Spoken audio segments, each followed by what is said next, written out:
for the first time in a long time, we've started to see, we saw condos edging out freehold inventory, and now they've kind of crossed again here. So we're still hovering under 1 month of inventory for both freehold and condo inventory, which means that we still don't have a whole heck of a lot. That said, the media loves to run with things and make it seem like the market's crashing. I don't think the market's crashing right now, but it's definitely slowing down in comparison to what we saw at the beginning of the year. Now's a great opportunity for buyers, to be honest. What a wild market to be in.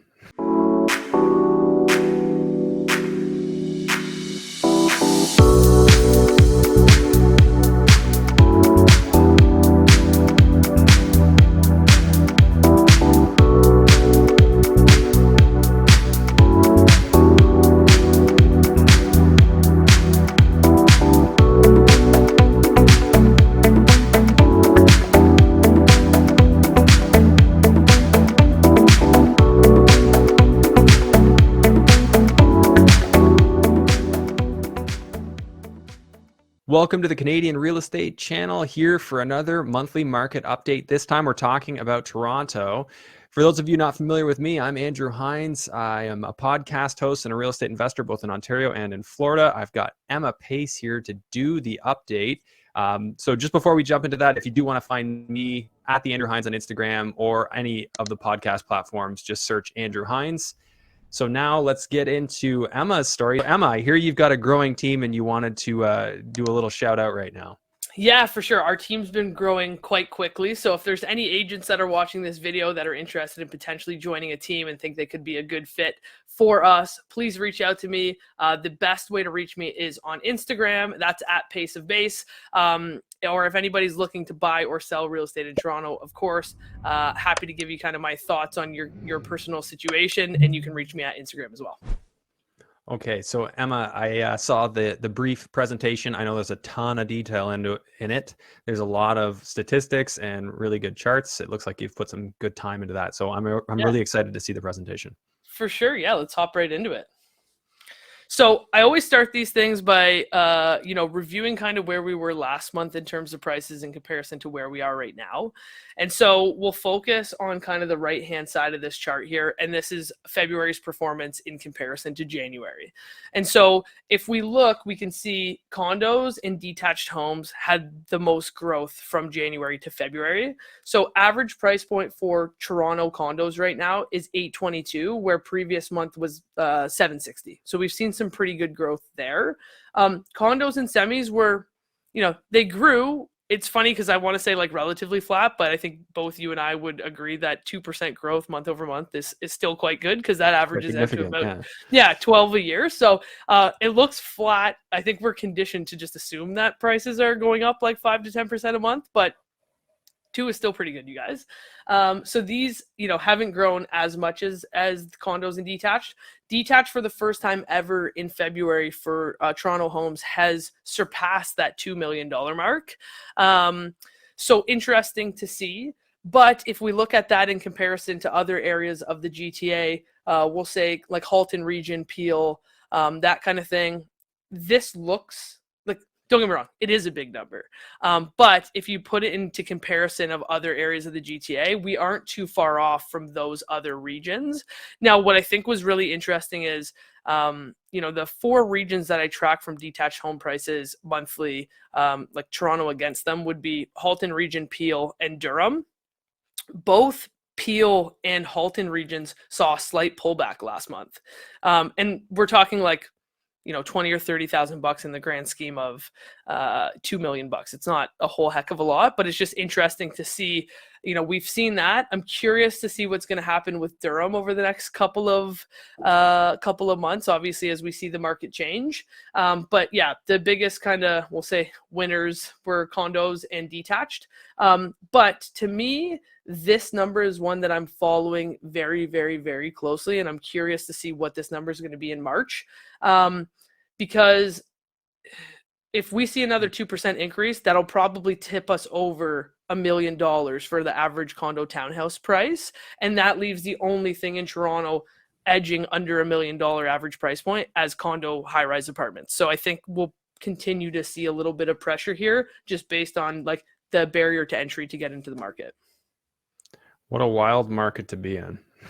It is a wild market. I mean, it was a wild market, I will say, because as you and I know, the real estate market can change quite a bit.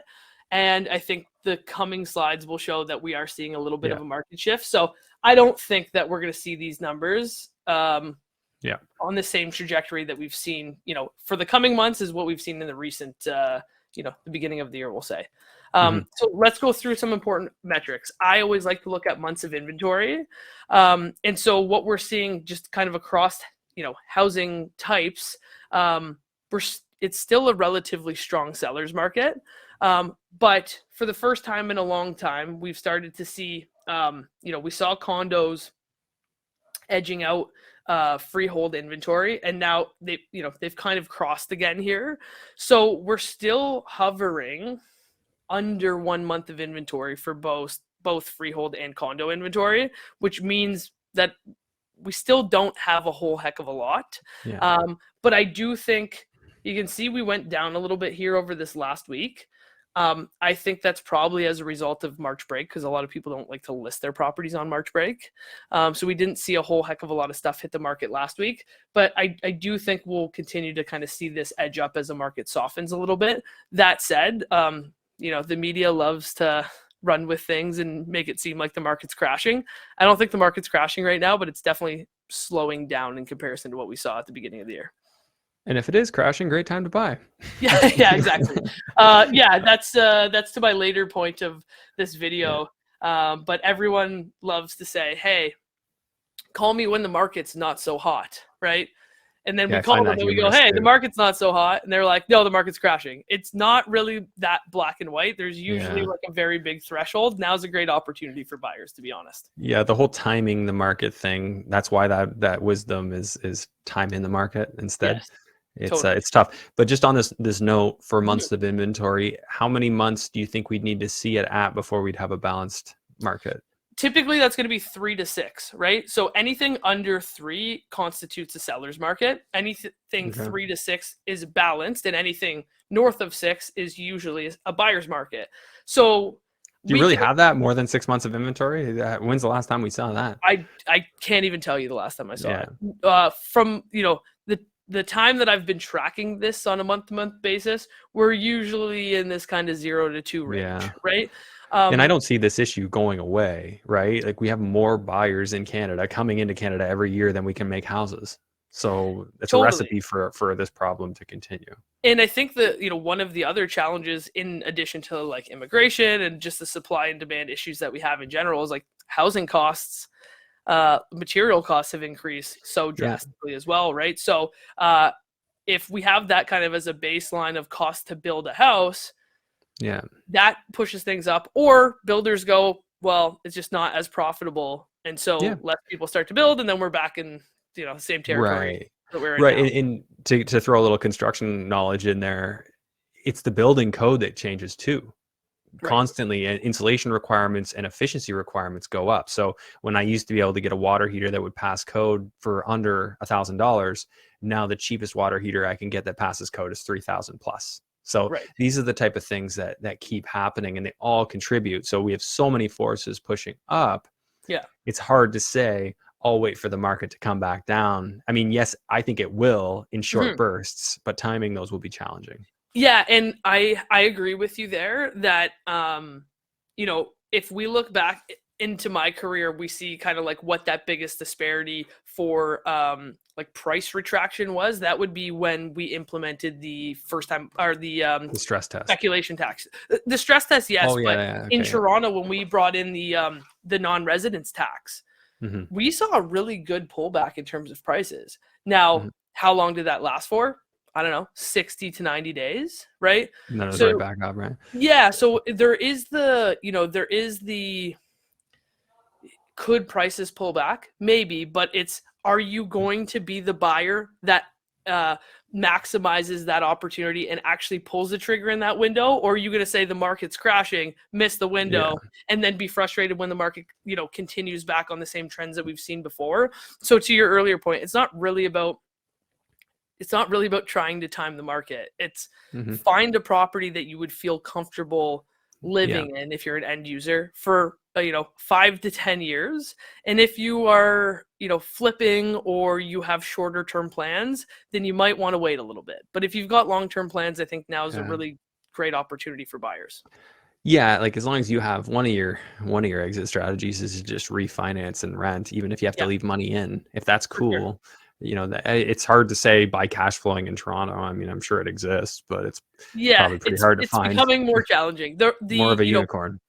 Yeah, I mean, with the price growth that we've seen over the last couple of months, rents haven't done the same thing. And so, Exactly, and incomes haven't done the same thing. See, right. that's So therein lies the challenge. Yeah, we had challenges, at yeah. the beginning of the year, like we'll say even December, I was actually finding cash flowing properties for like condos for Hmm. clients on the subway line. And they're like, I don't know. I don't know.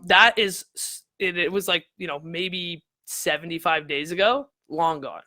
Yeah, Right. that's what I mean. Wild market, like wild times, For sure. unprecedented for our lifetime to I see believe so. this kind of increases and super, super unsustainable.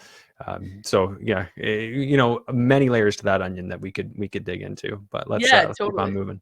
So one thing I think, this looks stressful. If anybody looked at just this metric, they would be like, the market's going to continue to go up and things are crazy. Now let's look at one other thing that puts a little bit of like eases the market a little bit, and that is how many properties we've seen terminating their listings. Because I think this is super interesting. We're starting to see this on an upward trend, both in the freehold and condo market. And so just for any viewers, what this graph shows is how many properties were listed that otherwise terminated or canceled their listings after going to market. So if we look at, Feb 1st, which is the 4th or 5th week into the year, it was the lowest that we had seen in a while, actually, several years. And we're on this upward trajectory. And so what this means is not everything that's going to market is selling. At the beginning of the year, the bulk of the listings that were going to market, as soon as they would go to market, would sell. There would be no relisting on the seller side of things. What we're starting to see now is less offers per listing, right? And this is really the time frame where agents need to set the right expectations with their clients. Because if you told someone that they were getting a certain price or they were going to have a certain amount of activity on February 1st, it's clearly different now because there aren't as many buyers that are showing up to the table, and you may need to adjust your strategy in accordance with that. Okay. Now, to show you kind of numbers on that, last month we had 71% of the listings that were hitting the market that were actually selling. Okay. This month we have 64 if we look at kind of like the GTA as a whole. Right. And now what I wanted to do for this video is go one layer deeper to show what that looks like in different areas based on that Feb 1st week. And I chose week 10 here because last week was March break and this week we're not all the way through yet. So we'll use week 10 as an indicator, kind of as a benchmark for these.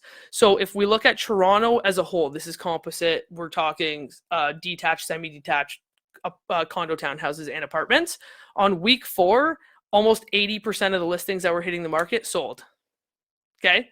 Week 10, we're at 54. So that's obviously showing that the buyer demand is not quite there, or that sellers need to adjust their expectations for how many people are going to show up to the table, because you might get multiple offers, but you might not be selling at the price that you otherwise thought you were going to, and you might end up relisting your property at a higher price. I'm seeing that a lot now.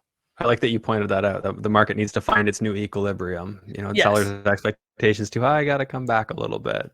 totally. And this market I'm going to show you a couple of examples. It is a very unusual market because we still have sellers with really high expectations. We also have a lot of sellers that have FOMO right now. So when I used to look at the market as a whole, I've kind of changed my view for each individual client, where we're looking at each property situationally now, because a lot of the sellers, like, let's not lose sight of the fact that a lot of these current sellers have already bought something else because they put something under contract when the market was really, really hot. So there are certain people out there that need to sell their houses at this point in time to be able to close on their next property, right? So you do have to look at this on a situational basis. Seller motivation can be really, really high or very, very low right now. We're seeing things, we're seeing quite a few outliers when it comes to market performance right now, and you need to look at each property on a case-by-case basis. So let's look at GTA as a composite. We performed relatively the same, again, close to 80%, and then about 56%. So Toronto as a whole and GTA as a whole performed relatively well. Now let's look at condos. Condos still have quite a bit of strength in the market. We're still selling at 62% of the bulk of the the bulk of the listings that are hitting are still selling. And I think that's just based on price point alone, because they're lower barrier to entry, higher buyer pool, all of that kind of thing. So I do think that lower purchase price inventory is still going to continue to see that activity. But I think once we get up to that kind of like, $1.5 to $2 million range, you're going to see a little bit of that, demand fall off. Any thoughts on that? No, I think you're absolutely right. I mean, this is the same thing that happens in small towns. Like, why do people go to Sudbury, right? It's just the price point, right? Sure. When you can't buy in the other towns, you go there. And then I think in Toronto, when you can't afford the detached or the townhouses, you go with the condo apartments. So I would say that's what we expect to see. Now, on the topic of seasonality, we haven't really talked about that yet. Is this like a recognizable pattern? Are you expecting, or is it normal to see a pullback at this time, say, based on what happened last year? Yeah, for sure. So good point. Historically, week 10 to week 23 throughout the year is when we see the most inventory hit the market, right? We're on week 12 right now. So we expect we're going to have some good selection of homes hit the market over the next 10 weeks still. And we usually see things pull back a little bit in the summer. There's not as many people that are as real estate focused in the summer. Then we have another kind of like 4 to 5 weeks throughout the fall. So it is, it has been common to kind of see this trend. I just think I think the fear that's in the marketplace, we used to have buyer FOMO of like they're actually missing out on the market, where now we have some buyers that still have FOMO, and we have some buyers that have the fear of overpaying. We have some sellers that have the fear of missing out on getting the highest price for their market, or the fear of letting their property go for too little. And that is, I think, the mentality around the market is much different this year, even though the trends that we're seeing are somewhat in line with what we expect. So you're saying everybody's afraid? It's funny because there's some fear on all sides. Right? I feel like you like the stock market as well. The VIX in the real estate market feels quite high right now. Right. It feels like there's quite a bit of volatility there, right? For the people that are ready to strike on the right opportunities, I do think there are a lot of opportunities that present themselves in the market. I just think, again, it's hard to look at the market as a whole. You really do have to look at properties on a situational basis. And I'll show you a couple where you're like, oh, I don't understand it. It makes no sense, but it's just occurring. So let's look at that. So before I jump into those two examples, let's talk about kind of condo numbers. So Toronto Central, which is like, primarily the bulk of like downtown condo sales. Average price is $863 right now in comparison to last month, which was at $803. So about up $60K. Toronto West, which, primarily is comprised of a lot of sales in Mimico. Average price point is $751 versus $681 last month. And then Toronto East, which is primarily comprised of Scarborough Town Center, like you're going to see a lot of stuff kind of in and around the subway line here, is now over $700K. Versus $650 last month. So we've seen quite a bit of upward pressure in the condo market. And so that's obviously very aggressive upward. And you said you are seeing that pullback now, like less bidding, a little bit more balanced, a little bit less. Yeah. But so let's look at these two scenarios, because I love to say that. And there are certain properties where that's happening. There's also properties that are still getting 15, 20 offers. So let's look at these are two properties that the same client of mine was looking at. Okay. with this particular one, okay, this property was listed at $699, sold at $860, was a 1-bedroom plus den, 2-bathroom, Liberty Village. Okay, sold on March 14th, 799 square feet. Mm-hmm. This was very clearly, in my opinion, a better unit than this unit. But on paper, they had the exact same specs, right? So 1-bedroom plus den, two bathrooms. This sold at the beginning of Feb, $799, sold for $705. We're talking $155,000 gap in 30 days, 35 days, right? Now, this one should have got a premium. Do we think that it should have got a $155,000 premium in the same building in 35 days? I don't know. That's for you to decide. Okay. Now we look at the next one. So which one sold first, just to confirm? Sorry to make you repeat. This 705 sold first. Sold first, yeah. Okay. On Feb 5th. This one sold for $860 March 14th. Okay. Right. Yeah. Now, but that's like you said, that I mean, it just takes one buyer that's not acting out of analysis, but more out of emotion to pay. Yeah, but I competed on this one, so I can give some context around it. Okay, go ahead. This one had quite a few offers. I want to say maybe 9. I can't remember the exact number. It was quite high for what I'm seeing right now. Okay. I can't say what our offer was, but what I can say is it was not this. It was higher than this. And almost every buyer was closer to this as far as my understanding conversation with the agent. Okay. So I don't actually think the person that bought this overpaid drastically in comparison to where all the other offers came in, which is interesting. Right. So it sold for less than list, 705 versus 714.9. This particular one did. This one was listed at 700, sold for 860. Gotcha. Right. Yeah. Okay. Now, this property that I'm going to show you next is where the opportunities lie. Because if I just showed you this, you'd be like, oh, the market's going up like crazy. That's ridiculous. 155K in 1 month, whatever. Now let's look at this. This one sold on March 7th. Okay.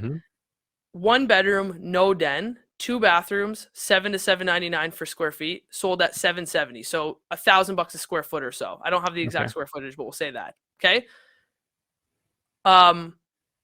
Whatever it is, 8 days later, this property comes to market. 1 bedroom with a den, 2 washrooms, larger, sells at $710. Why? Same building. Yeah, you're right. That's really hard. If it's the same building, it's really hard to imagine that. Yeah. And so these are both in the exact same building. This one's, I think, 5 floors, and this one's 1 floor apart. Yeah. Why? Like you said, on the micro level, seller motivation. There's more listings that are coming to market, meaning that buyers have more selection. So if there are 5 competitors for this guy that hold offers on the same night, then and there's 10 buyers, they all spread out, or maybe they all go to one property and nobody else gets offers. So this comes into, like, when you're listing a property right now, you have to have a lot of strategy, and you need to pay attention as to what's happening with your competitors on the market, because it could be you sacrificing 60K or making 150K. Yeah, it's just interesting. Like from both a buyer and seller perspective, there's always an opportunity there, and you really got to be paying attention. That's, I think, the moral of the story in this market. It's like we can look at numbers until we're blue in the face and come to all these theories on why things are happening, and you go, cool, let's not even do that right now. Let's look at all the properties for any given buyer or any given seller on a very micro scale to see what's happening and to see how we have the best outcome on a personal situation basis. Because this particular property, if we looked at it at the beginning of the year, probably should have sold over 800K, and it sold at 710. So I think this buyer got a really good deal on this property. Right. So I think that's kind of the moral of the story in the Toronto market is, don't be surprised on either side of things right now. Yeah. And there are good deals to be found if you're a buyer, and there's also buyers out there if you're a seller, but you better have a good strategy one way or the other. Okay. Cool. So yeah, I think that brings me to this point. Like, have the tables turned? No, the tables haven't turned. We're not in a buyer's market. Prices aren't crashing. But opportunities do exist, you need to really be paying attention and really be tracking the market on a micro level right now if you're looking to go to market or looking to purchase something, because there are finally sellers that have the fear of missing out on getting the highest price, and you finally have buyers that have the fear of overpaying instead of the fear of missing out. So the fears on certain levels have changed a little bit. Okay. Okay. And then, yeah, just kind of lastly, like, how do you, what are the opportunities and how do you win? So you might get a better house for the same price, and you might even get a better house for slightly less if you understand seller's motivation and that person needs to move right now. Some sellers' motivation is higher because they've already bought something and they need to put their current property under contract to close. So, seller's situation can drastically affect the price right now. If you're upsizing, you really need to understand your market and have a solid strategy. At the beginning of this year, it was buy now, sell later. That's not necessarily the case. You really, really, really need to be talking to your agent about what your strategy is going to be with your particular lifestyle. This isn't just a go and buy something and put your house on the market later, because the market is so funky, as we just saw. And education and realism is the key in today's market. Not thinking the market is going to crash again. It's not black and white right now. It's not, the market's either going up or it's going down. We're seeing a little bit of a leveling off, which I think is probably healthy for this market. But be prepared for a long-term play. If there is a pullback in your segment, just make sure that you have the ability to ride it out, whether you're an investor or an end user. I think no matter the same wisdom worked all along before all this stuff happened. Before the first lockdown, it was buy fundamental real estate that you're ready to keep for a long time. Mm-hmm. And if you happen to be able to sell it quick, great, that's awesome too. But I think that anything could happen, right? We could buy a property. If we're flippers, we could buy a property tomorrow and the market, tanks 50%. That could happen. Sure. Yep. But I mean, the market's a yo-yo on an escalator unless we see major drop in regulation, major drop in taxation, major drop in immigration, and so many other things. It's hard to imagine a market where the real estate prices stay down. They could go down for sure. Right. And that's not advice. That's not a prediction. That's just my thought. And I mean, I could be wrong and we could see a massive depression. But again, I think that's why you just play for the long term. Ideally, you want some cash flow, although in Toronto, I think that's off the menu.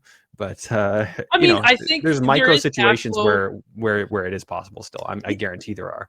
Or it's the creation, right? Mm-hmm. And one other thing too is more so now than ever, I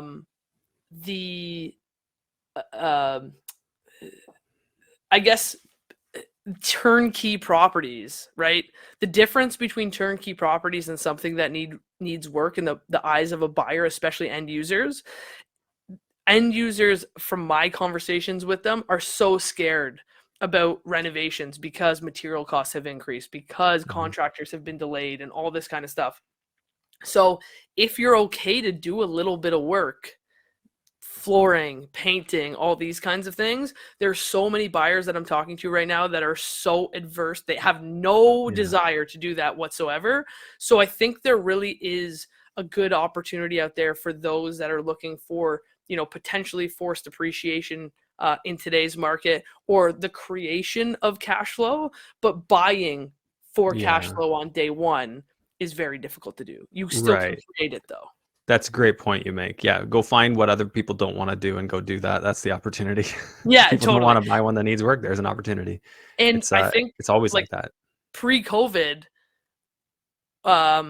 people were much more open to it. Like when I was having conversations with buyers, they're like, "Oh yeah, like flooring, painting, not a big deal." Now they're like, "No," and you and I are here sitting like, flooring and painting, like it's really not that big of a deal, but people are risking. They're worried about finding people to do it, right? Mm-hmm. It's not an invalid concern unless they can do it all themselves and they do it on their weekends. It's just like, think about how busy the average like Torontonians are, right? Working full time. Totally. Maybe they got kids. You know, you throw that into the mix and then add a reno. So I get it. But I mean, that's why, like you said, it's an opportunity for those willing. Yeah, for sure. So I think, I feel like for once I can say, buyers, there's some hope for you out there. There are some opportunities for you guys to, what I feel like is not buying at the peak in Toronto. But you never know. We'll see kind of how it pans out. And that's why we do this month over month, so I can keep you guys posted on how things progress. Yeah, don't you wish you could just go like back in time into like 1999 or something and buy some real estate? I would The last honestly, at time this there was point a in time, crash. I would Yeah. probably take like 5 years ago at this point in time. I Yeah, think even you even can go that would work. Even Yeah, even London pre 2016 would be totally. cool. You know, back when you could get $200,000 bungalows. Yep. Yeah, those were Yeah. cool. I bought a few of those. As did I. Yeah. All right. That's So, awesome. Emma, that was great. Where do people reach you if they want to connect directly? Yeah. So the best way to reach me is on Instagram at Pace of Base. I will always respond there. It might take me a little bit longer now than it used to, but I will always respond to you there. So if you'd like to reach me, please send me a DM there. Yeah. And if they want you to be their realtor or your Mhm. team, is that the same process? Go through there? Yeah, for sure. Or you can reach me at connectwithemma.com. There is a link to my calendar there. We'll link that in the description below, but there's a link to my calendar there where you can just book directly with me. Awesome. Okay, Emma, thanks for doing this. Thanks to everyone for tuning in. Just a reminder, if you want to follow me or check out my podcast at the Andrew Hines on Instagram and the podcast, you can just search my name, Andrew Hines. And if you're having trouble adding real estate there, you'll find it. And I even have an interview with you, Emma, so they can Yes, see the long form. Of course, I was before all this stuff, that so was. we'll see what you were up to back then. But thanks again, guys, and we'll tune in. Please remember to tune in for the next update. We'll see you then.